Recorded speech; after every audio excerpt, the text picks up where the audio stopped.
Well, good afternoon and welcome to the IDEM, VW On-Road and Non-Road Grant Options webinar. My name is Carl Lisek, Executive Director of South Shore Clean Cities, and I will be your host and presenter today. So we also will be joined by Mr. Shawn Seals. He's the Senior Environmental Manager for the Indiana Department of Environmental Management. We're so excited to share with you today information on how the Indiana VW grant program can help your organization with cleaner vehicles and equipment options. All attendees are in listen-only mode, and today's webinar will be recorded and made available on the South Shore Clean Cities website. If you have any questions throughout the presentation, please type them in the question box on the panel to the right, and we will address them toward the end of the presentation. First, I'd like to take a moment to speak about our organization, South Shore Clean Cities, as well as the U.S. Department of Energy Clean Cities program as a whole. South Shore Clean Cities, founded in 1999, is a 501c3 nonprofit organization serving the entire state of Indiana. We are among the U.S. Department of Energy's more than 75 Clean Cities coalitions across the United States. We support the nation's energy and economic security by building partnerships to advance affordable domestic transportation fuels, energy efficient mobility systems, and other fuel-saving technologies and practices. South Shore Clean Cities achieves this in a number of ways, including the advancement of alternative fuel vehicles, and sustainable vehicle technologies such as electric vehicles in their charging infrastructure. The efforts reduce the nation's dependence on imported oil, improve air quality, support local jobs, drive economic development, and promote improved quality of life. Earlier this year, South Shore Clean Cities was designated by the U.S. Department of Energy to serve the entire state of Indiana, making us the only U.S. Department of Energy designated Clean Cities coalition in our state. We are excited to take our proven methods for successful statewide to help benefit all Indiana businesses and residents. A formal name change reflecting our statewide designation is anticipated soon, so stay tuned for that. In the last decade, South Shore Clean Cities members have reduced greenhouse gas emissions by 607,000 tons and displaced more than 93 million gallons of gasoline. This is the emissions reductions equivalent of removing roughly 180,000 passenger vehicles from the road for 1 year. In 2020 alone, we assisted stakeholders with the successful acquisition of more than $9.3 million in grant funds for more than 175 vehicles and pieces of equipment, including fueling and charging infrastructure. 5.3 million of those funds were awarded for the Indiana Volkswagen mitigation, funding for 110 vehicles and pieces of equipment. Among the many benefits of the Clean Cities program is our ability to work with members to successfully find, apply for, implement, and manage grant-funded sustainable transportation projects, including those supported by the Indiana Volkswagen program we're discussing today. It is through our experience and long-standing relationships with our members and partners that we have been able to achieve this success. As you can see, here's a breakdown of our success since the implementation of the Indiana Volkswagen mitigation program.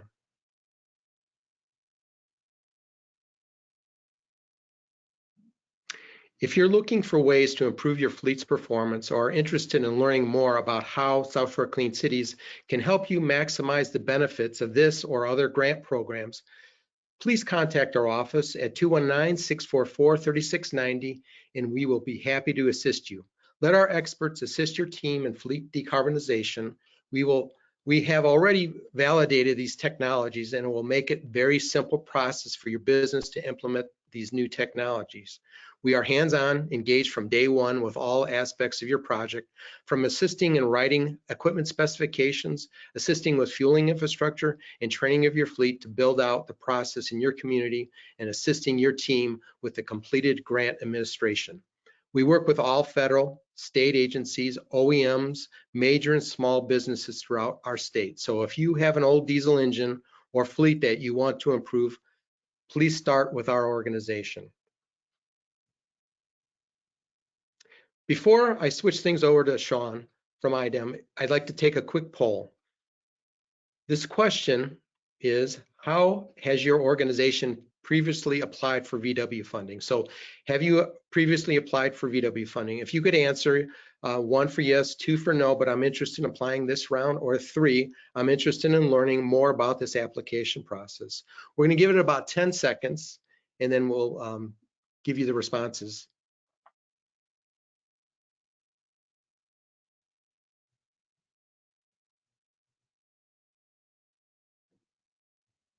So according to our poll, we've got 8% that have voted yes, they've applied before. 54% are basically saying they have not applied, and then 62% are interested in learning more about this application process.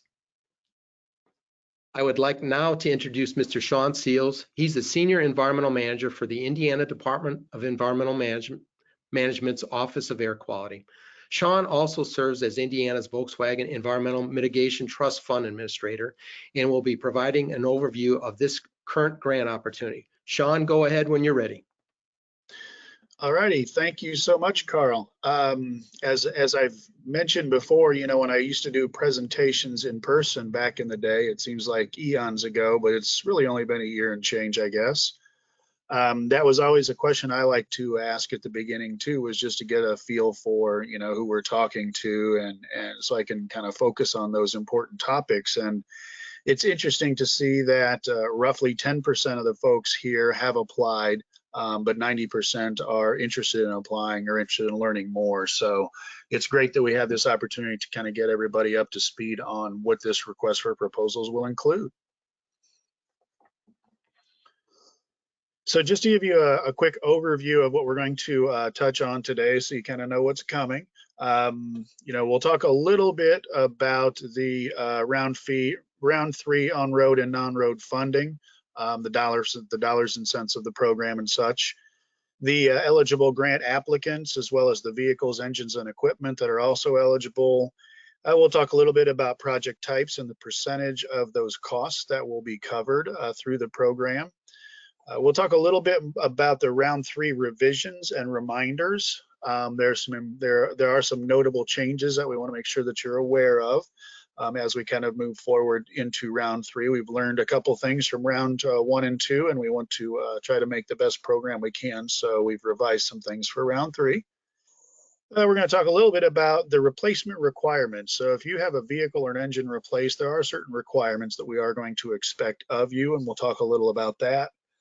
And then we'll kind of walk quickly through, you know, the application process, as well as the criteria that we use to evaluate the applications, and then a general timeline of what you might expect from the program moving forward. So first, let's talk a little bit about round 3 and the on-road and non-road programs funding. So for those who have been engaged in this in the past, you'll notice that $12 million is available this year for clean diesel projects. In previous years, it's been more around 9.83 or 9.86 million. So we've bounced that number up a little bit more this round. We had some projects that didn't complete in the first couple rounds, and we just went ahead and rolled some of those funds into round 3. So we're putting a little bit more money on the street, and we're excited about that opportunity. Now, these dollar figures that you're going to see me touch in the next 5 slides, these are, you know, rough estimates of what we intend to do. These are more than, I guess I would refer to them as the basement, not the ceiling. So, you know, we're looking at dedicating somewhere around 4.26 million of this total for class 4 through 8 on-road vehicles.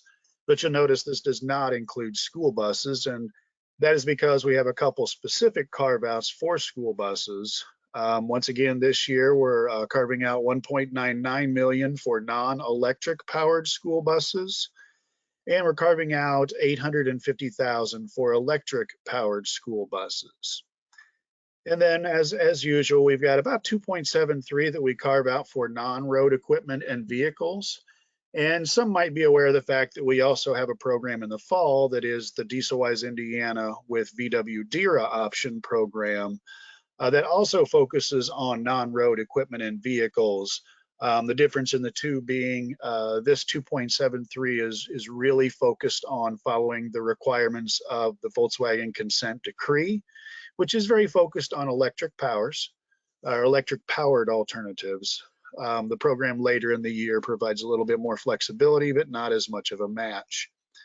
And then I think the notable thing here is this 2.17 million that we have. That is the additional funds that we put into the program.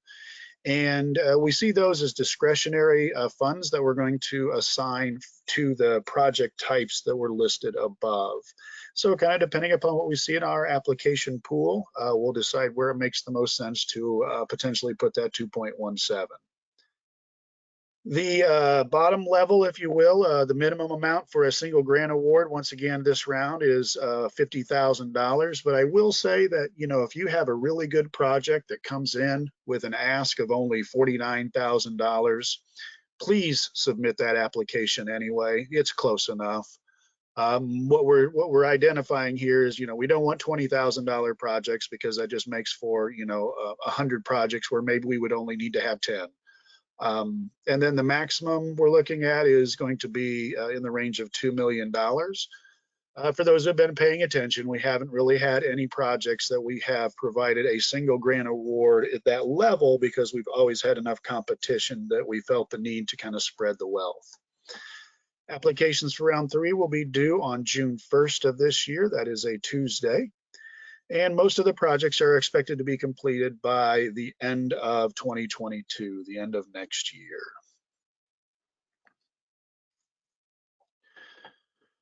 So touching a little bit on eligible grant applicants. And I think the real key here is whether public or private, you are almost certainly eligible to apply. Public diesel fleets include state, county, municipal, school systems, as well as quasi-governmental fleets. And private fleets are also eligible for funding under the program. And, you know, those could be owner operators of equipment. They could be on-road fleets. They could be marine and stevedore. They could be just a variety of things. So more than likely, if you're on the line today and you're interested in this program, you are going to be an eligible applicant. So now let's kind of walk through some of the different types of vehicles, engines, and equipment that are eligible for funding under the program. And these are detailed in the consent decree that was signed between the Department of Justice and the Volkswagen Corporation. So a lot of what you're going to see in these following slides are not necessarily IDEM or the state of Indiana notes or limits. They are really built around the consent decree itself. So eligible projects are going to include class 4 through 8 medium or heavy duty trucks, of course, class 4 through 8 buses, and that will of course include school buses. Eligible for funding under the program are pre-tier 3 ferry and tugboat marine engines, as well as pre-tier 4 freight switcher locomotives. One of the cool things that's added to the program, the Volkswagen program that we haven't always had the availability to fund, are airport ground support equipment. So any GSE from an airport that is pre-tier 3 is also eligible for funding under the program, as well as forklifts and port cargo handling equipment, as long as it is built to handle at least 8,000 pounds of lift capacity.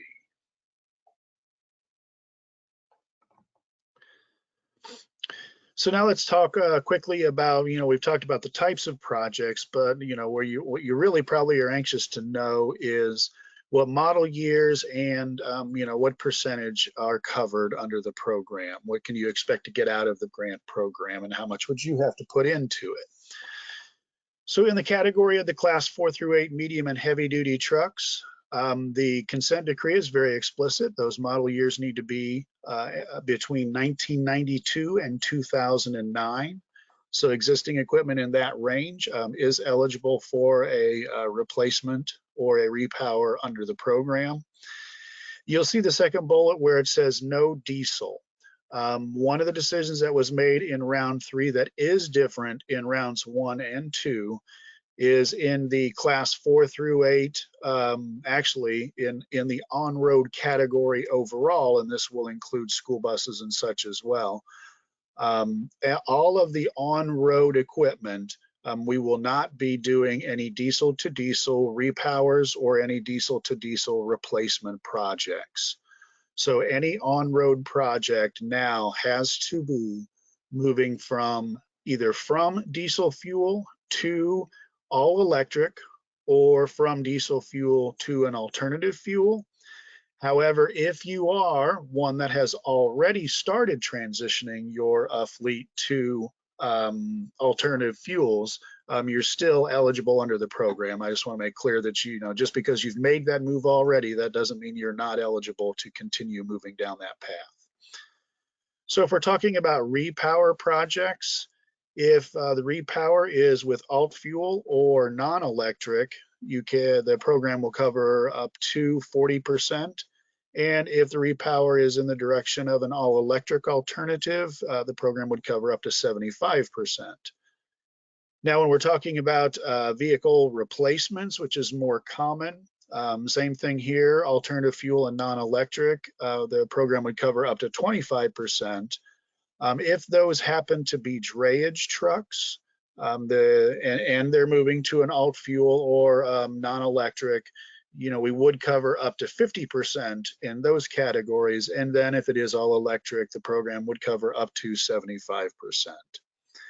And then in class 4 through 8 buses, and this includes school buses and shuttle buses and transit buses, once again, same rules apply, no diesel to diesel repowers or replacements. Now, what is a little different here is it's model year 2009 and older. There isn't necessarily a range, it's just 2009 and older for buses.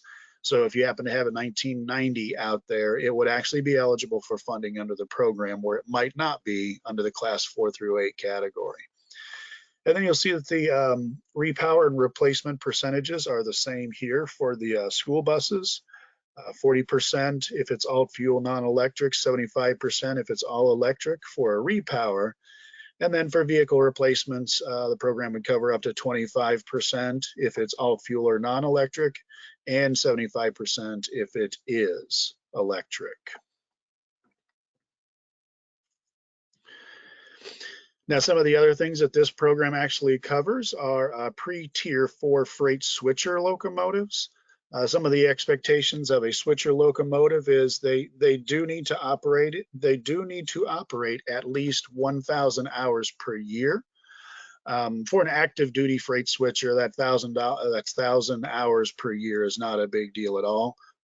This just basically is a way that we make sure that the program isn't replacing locomotives that are not actually being used. Now, if we're talking about repowering these pieces of equipment, if you go all electric, we would cover up to 75% of the project cost. And if it's not electric, we would cover up to 40%. Now, it's worth noting here, these are not on-road projects. So, that these do not have to transition to electric. There is some more flexibility here. Diesel to diesel is a valid option in these because they're non-road equipment as opposed to on-road equipment. And then in the replacement side, once again, we're looking at 25% if it's not electric and 75% if it is. And then, one of the other kind of exciting things that we don't get a lot of applications for, but we're always excited when we do, and that is our pre-tier 3 ferry and tugboat program. These have to be operated at least 500 hours per year. Kind of the same logic is behind that. And also, if it's an active piece, that is not a hard target to hit at all. And in this case, if we're repowering these marine engines, if it's an all-electric alternative, which there might be a handful of options out there, but I'm not sure if they're necessarily things that are active and engaged in the market yet, we would cover up to 75%. But if they're not electric, we'd cover up to 40% through the program. Another exciting opportunity is pre-tier 3 airport ground support equipment. This is the stuff that moves the moves the baggage and moves the planes around the tarmac. Kind of the same thing as we had with some of our other pieces. They need to operate at least 500 hours per year. Now, under the requirements of the consent decree, you'll see that only electric is an option in this category. So if you do a repower of your GSE, then the program would cover up to 75%. But if you replace it, the program would also cover up to 75% of the replacement cost. Same thing here in the forklifts and the port cargo handling equipment. As long as it's 8,000 pound lift capacity, as long as it's located in Indiana ports, and as long as it operates 500 hours per year, it's an eligible project. But once again, similar to the ground support equipment, the consent decree is focused on all electric alternatives only here from the standpoint of funding. So repowers or replacements could be covered up to 75% of project cost.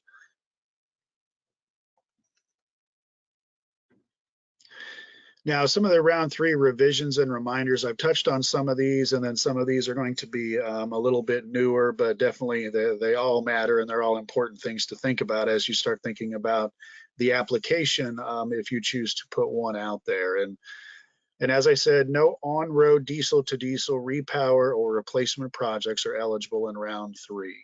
So in essence, if you're looking at an on-road project, you're looking at a transition or a continuation to alternative fuels, or you're looking at an all-electric option. Non-road and marine equipment hours of operation, we did lower those from 1,000 hours in many cases down to 500. No contingent funding will be considered.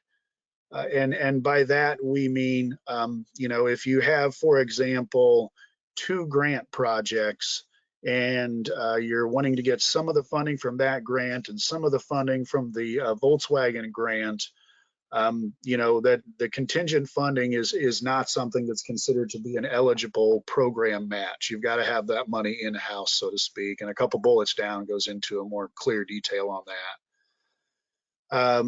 No lease or installment purchase programs are eligible for funding. This is not a change. This is just an important clarification. I know that a lot of municipalities might see a capital lease as a purchase for the purposes of a reimbursable program such as ours. They really aren't eligible for funding, and they're not eligible for funding because we can only reimburse at those certain percentages that we've talked about already in response to the actual amount of funds that you have spent at that point in time. So, if you go on a 5-year payment plan and you're 1 year into it, we can't reimburse you 25% of the 5 years because you haven't incurred 5 years worth of costs yet. And that kind of applies to both the lease concept as well as the installment purchase programs.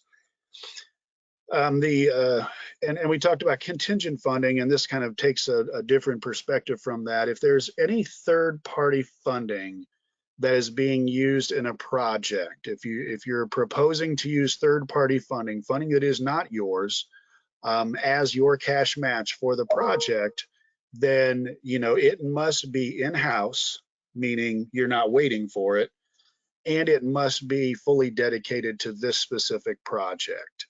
So for example, if you are a transportation entity and you're looking at a transit bus, if you have federal highway or FTA money in-house and dedicated to the purchase of, a couple buses, those would be applicable, and those could be your match. The concept of in-kind matches is not something that is eligible under the program for funding. It's a cash-only program. It's a cash-only program simply because of the transparency of this program. Dollars are easy to track, and in-kind matches are not. And then the last one is kind of a gift to myself, and that is a hard limit of 10-page narratives in each one of the applications. We have received some applications that are 25 pages long, and I will tell you I'm exhausted after the first 10 pages, and I might lose a little interest. So, we've just made a little bit of a subtle change there and said, if you've got a good project, you can tell us about your good project in 10 pages or less.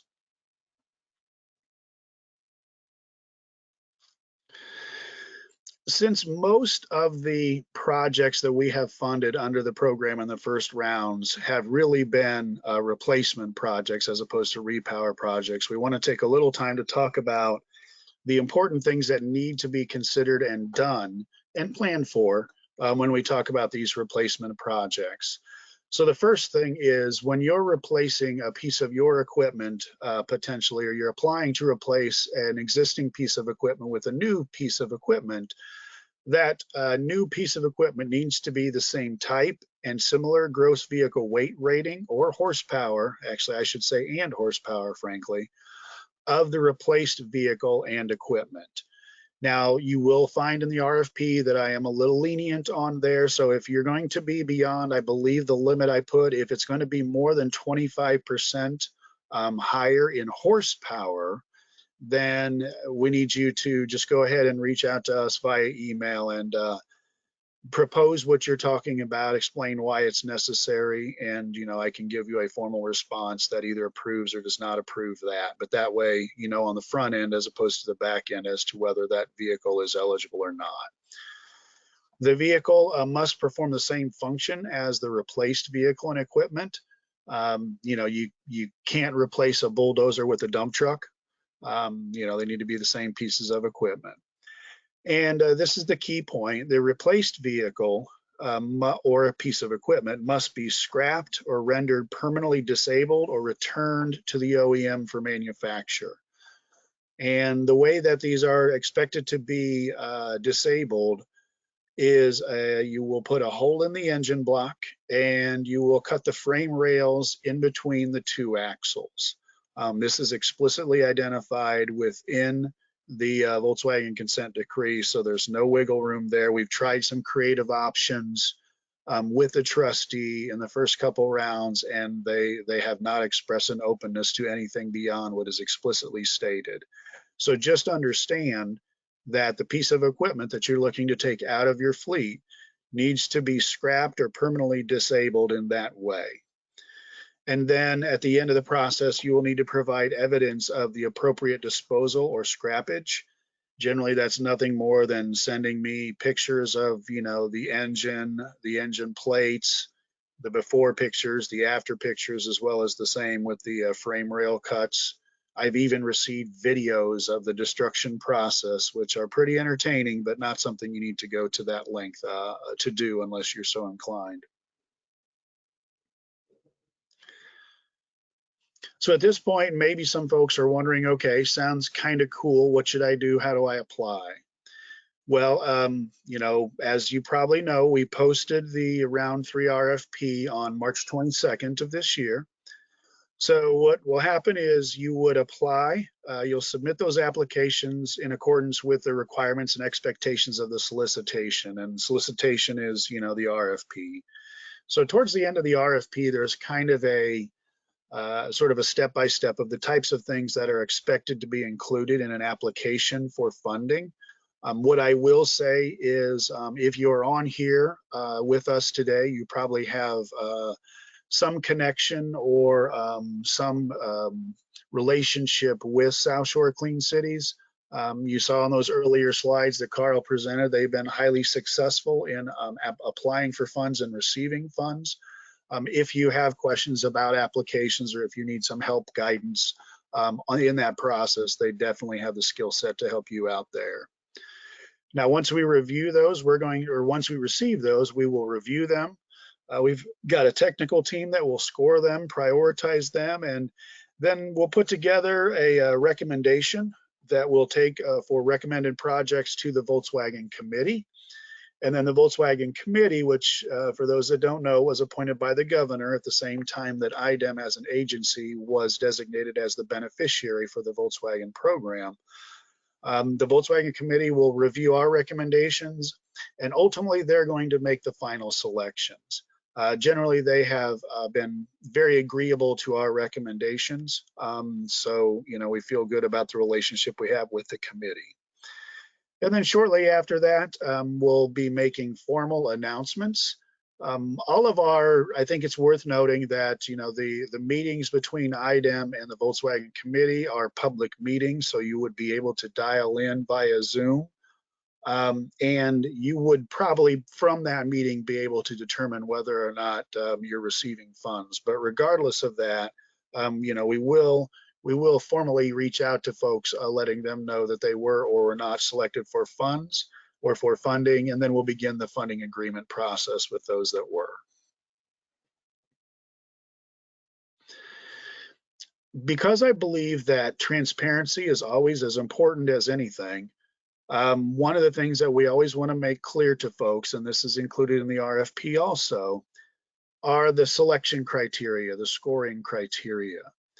And we think it's important for folks to know what that scoring criteria is so that you can kind of look at this yourself even and make sure that your application really provides enough information for us to score you as high as possible within each one of these criteria. So use this to an extent as your guide as you work through any application. The first is, of course, the cost effectiveness of the project. These are more or less public funds, and we're expected to be good stewards of these funds. So cost effectiveness of each project is going to be really important to us. I do want to point out that you'll see in the first one as well as the third criteria that we're talking about NOx reductions. And I will point out that we believe that NOx reductions are obviously very important, but so are fine particulate matter or PM 2.5 reductions. However, we focus on NOx reductions because that is the goal and that is the intent of the Volkswagen consent decree. So what we will do is we will ask of you, and you will provide in your application some information on the existing pieces of equipment that you have, as well as what you plan to replace them with. We will plug that information into US EPA's diesel emission quantifier, and that tool does a fantastic job of kicking out numbers that we then can use to compare project A with B with C. And cost effectiveness of the project is one of those things that will come out of that. So just when you're putting that together, just understand that, this is a ratio of the amount of NOx emissions reduced to the amount of dollars that the program is putting into it. And that's a 25-point category, obviously our largest. Transformational potential is a category that is a little different than it was in previous rounds since we have removed the diesel to diesel component. So in essence, what you're looking at here, honestly, with the points is if you have begun the process of transitioning your fleet to alternative fuels, you're going to get some points here. But if you're ready to make that move and you haven't begun that yet, you're going to get points here also. So it's going to be everybody should get points in this category now, which will be kind of nice to see. As I mentioned before, the project's total NOx emission reduction, that's just going to be something that's going to come out of the US EPA's emission quantifier program. And you'll be compared with like types of vehicles. So if they're school bus, we're going to compare school buses with school buses. We're going to compare refuse haulers with refuse haulers. We're not going to compare locomotives with school buses because that just wouldn't be fair. And then there are some categories here that you just can't do anything about, but it's important that you understand what they are. And the next one is one of those, and that's the great acronym there that we have in front of you, I'm sure. But for those who don't know what that is the National Ambient Air Quality Standard.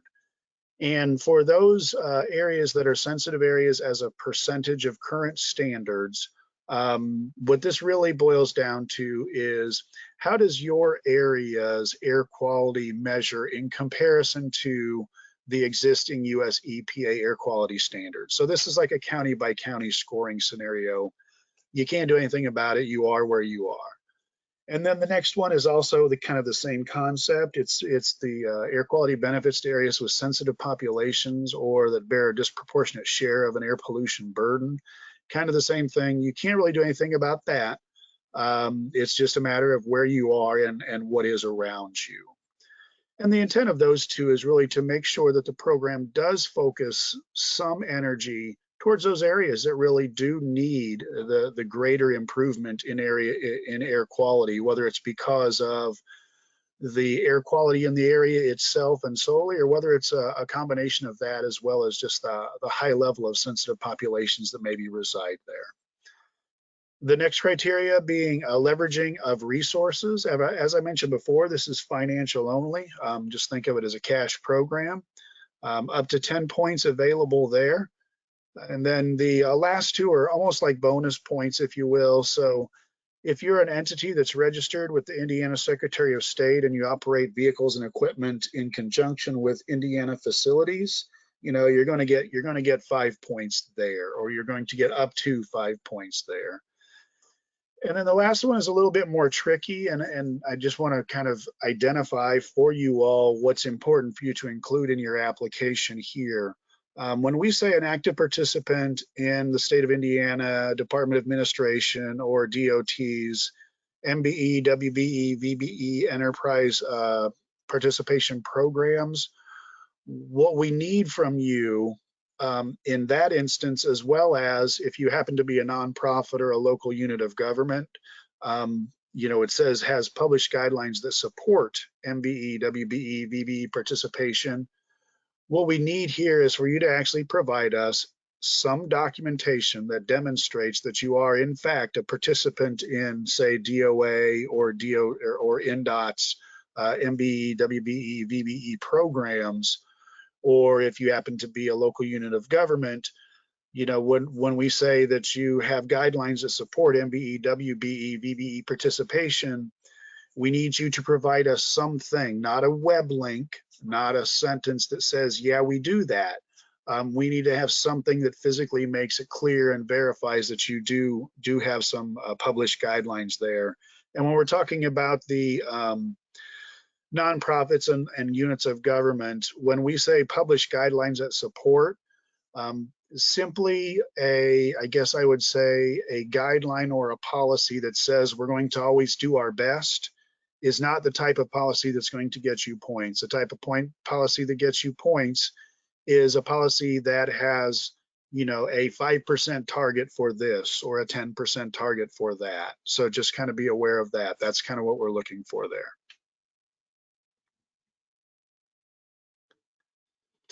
And then we'll quickly talk about the schedule for the program moving forward. So solicitation on the street now, as you know, Tuesday, June 1 is the deadline. As you know, that gives you about 10 weeks from start to the deadline to put together applications. Around June 28th, we're expecting to be done with the review, prioritization, and potentially selection of the project. And I say potentially because, of course, as you recall our process, we're going to be meeting with the Volkswagen committee, and we need to make sure that, if we can get those meetings on those dates, we're in good shape. Notification would happen, a couple weeks after that. Grant agreements are fully executed. I think the key point here is to look at the difference in time. So once we have received award recommendations from our Volkswagen committee and we've notified folks, usually within a month we can have the grant agreements fully executed. These grant agreements are a little bit more streamlined than some of the grant agreements we have in other programs, so it's pretty easy for us to turn them around and get them executed. And I think the important thing here I want to note is that grant agreements fully executed means both parties' signatures are on these funding agreements. And the most important part to note here is that any costs that you incur prior to the date of the final signature on that grant agreement will not be eligible for reimbursement under the program. If you and I guess the way of looking at it is it's not a rebate program. We're not going to repay you for things you have already purchased. It is a reimbursement program. We're going to enter into an agreement with you, and once that agreement is legally binding, then you can begin incurring costs. Once again, project completed by the end of next year. And since I touched on the DERA option a little earlier, for those that might be interested, that is expected to come out in the fall of this year. I think I have September or so pegged for that. And that is all I have to share with you all today. If you want more information on the Volkswagen Mitigation Trust Program, there's the website there. relatively short. If you just want to Google Indiana VW Trust, that will get you there also. And, you know, grant applications, I wanted to point out here, you'll see grant applications go to the VW Trust at idem.in.gov email address. But if you need any assistance or you have any questions, please just contact me directly. You can do that via phone or email. I am doing a lot of remote work at this point in time, but if you leave a voicemail at that 233 number, I will absolutely get back with you as quick as I can. But email is, of course, going to be the best approach because that hits me everywhere, no matter where I am or no matter what time it is. So with that, I'm going to turn it back to our friends from South Shore and have them kind of walk us through any Q&A we may have. Well, thank you, Shawn. So we do have several questions that are coming through right now. Shawn, can you talk a little bit about the payment or reimbursement process? What is the time frame on that? Sure. It all depends, honestly, on how many things are on the desk. And when I say the desk, one of the benefits of the Indiana program, I guess you could say, is that you're dealing with me personally because everything rolls through me. That's the good thing. The downside is, since everything rolls through me, sometimes what I get, when I get your stuff, it may not rise instantly to the top.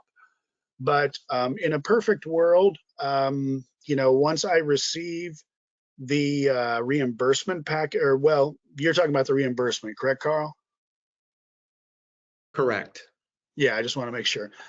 So once I receive your reimbursement request and your packet, assuming I have everything that I need from you, and assuming I don't have a whole lot of other stuff on my desk, usually it takes maybe a couple weeks to get through that packet, to verify the things that need to be verified, to get it through our internal signature process. And then, as you might imagine, with a $42 million program, it's not an easy process that you put together. I will need to put together a packet that gets uploaded to the Volkswagen trustee. As you can imagine, that is a rather comprehensive packet, so it takes a little time to put that together as well. So usually anywhere from 2 to 4 weeks for me to get it packaged, verified, signed, and uploaded to the trustee. And then once the Volkswagen trustee has it, they are permitted by the consent decree up to 60 days to review and respond to any reimbursement requests they get. And for the last 2 years of working with them, they have consistently taken almost every one of those 60 days. So you're probably looking anywhere from, say, 80 to 90 days beginning to end. Wonderful. So I've got 2 questions that are very similar. Let me go with this first one is, can infrastructure be used as a match? So hypothetically, if you're going to be installing something that needs electric charging, can that electric charging be used as a match in your grant application? It cannot. Remember, I said it's a cash program, but what it does do, and I think it's important that you include this in your application and your description, is in addition to the obvious evaluation criteria, which are the quantitative ones that we've talked about, there are also qualitative considerations that are going to go into the process.